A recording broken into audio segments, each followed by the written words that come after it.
We're still a few weeks away from the opening, Paul, and it's a great absolutely. pleasure to be It's here work in because, progress. you know, you haven't actually got the glass up yet, No. so we could really get up close and have a look at these objects. And my eye was instantly drawn, wandering around, to these. They're phenomenal. They're beautiful examples of the jewellery that a wealthy woman in Pompeii or Herculaneum could have worn at the time of the eruption. This piece from the British Museum we can handle quite happily. Made of solid gold, and it's a snake bracelet. The jewellery in the form of snakes, whether it was bracelets like this or rings, very popular in the Roman world. It was an influence from Egypt. Yes. Romans were fascinated by Egypt as they were by the Greeks. In this particular case, you've got beautiful chasing, giving the impression of the snake's skin. But you can see even the tiny fangs of this viper. Absolutely. You can see his fangs, his tongue there coming out, even the joint between the tail and the rest of the body. You've got this lovely decoration there.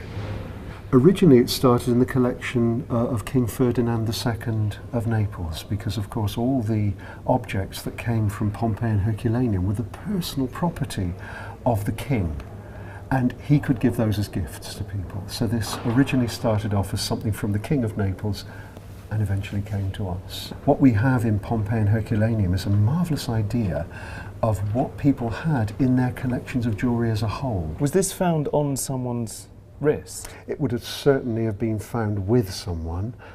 Sadly, it comes from the earlier excavations, so we don't know exactly whether it was found on someone's wrist or, as often happens, in a bag by their hip. They seem to run with purses, if you like, which they put their jewellery into, or even a separate bag which they were carrying with them on some occasions. But that one might well have been on somebody when it was found. How intimately do you now feel that you know the people who lived in Pompeii and Herculaneum? I certainly feel a lot more close to them than before I started. I've always loved the Romans, but when you see in detail so many of the things they handled day to day and the things they threw away and the things they loved, because we always see museum objects, and they're not, they're possessions.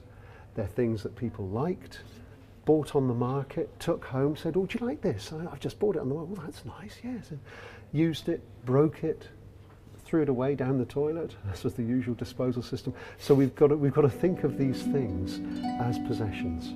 They're not museum objects.